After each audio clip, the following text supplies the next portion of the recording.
নিপুণকে আমি এনেছিলাম ফিল্মে, আর যারা যারা আমাদের এখান থেকে বাদ পড়েছিল সবাইকে আমরা গ্রহণ করে নিলাম। আমি চিন্তাও করি নাই যে আমি মাত্র 16 ভোটে ওনার কাছে হারবো। প্রিয় সহকর্মী ভাই বোনেরা, আসসালামু আলাইকুম। নির্বাচন হার জিত আছে,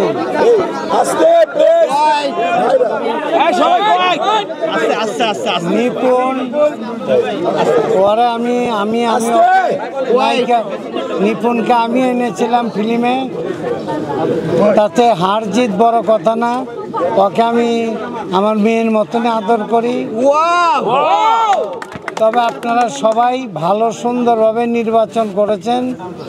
আমরা সবাই মিলে একভাবে থাকতে চাই, আমরা কোনো ভাগাভাগি চাই না, আমরা সবাই এক। আর যারা যারা আমাদের এখান থেকে বাদ পড়েছিল সবাইকে আমরা গ্রহণ করে নিলাম। যে কয়জনই বাদ আছে সবাই আমরা এক এবং এক থাকবো। শিল্পী যারা কার্ড হোল্ডার ছিল বিগত দিনে, এখন যারা আছেন সবাই আমরা এক। আসসালামু আলাইকুম। আমি অনুরোধ করব আমার বোন, আমার আত্মার বোন, নেত্রী, ব্যবসায়ী এবং যথেষ্ট বিনয়ী, এই ফিলিংসটাও শেয়ার করবে। বসে বলুন।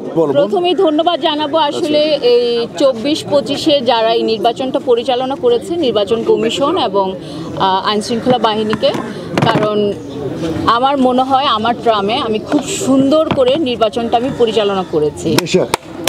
আর আমি যার সাথে নির্বাচন করেছি শুনেছেন, আমি চিন্তাও করি নাই যে আমি মাত্র 16 ভোটে ওনার কাছে হারবো। এটা আমার চিন্তার বাইরে ছিল। আমি চিন্তা করেছি ডিপজল সাহেবের সাথে আমি যখন দাঁড়াবো আমি মনে হয় বেশি হলে 50টা ভোট পাবো। কিন্তু শিল্পীরা যে আমাকে ভালোবাসে সেটা ওনারা আসলে প্রমাণ করে দিয়েছে যে আমার 26টা ভোট নষ্ট হয়েছে, সেখান থেকে 209টা ভোট আমার কাস্টিং হয়েছে। আর আমার নিকটতমী যিনি ছিলেন শ্রদ্ধেয় ডিপজল সাহেব, ওনার ছিল হলো 225, রাইট, 226 ভোট। তো আই এম রিয়েলি অনার্ড। আমি ধন্যবাদ দিব যেসব শিল্পীরা আমাকে এত সম্মানিত করেছেন, মানে এত সম্মানিত করেছেন, আমি যেটা আমার চিন্তার বাইরে ছিল। আমার আর বলার কিছু নাই। আমি আসলে এখন ওনাদের গলায় একটু মালা পরাই দিতে চাই।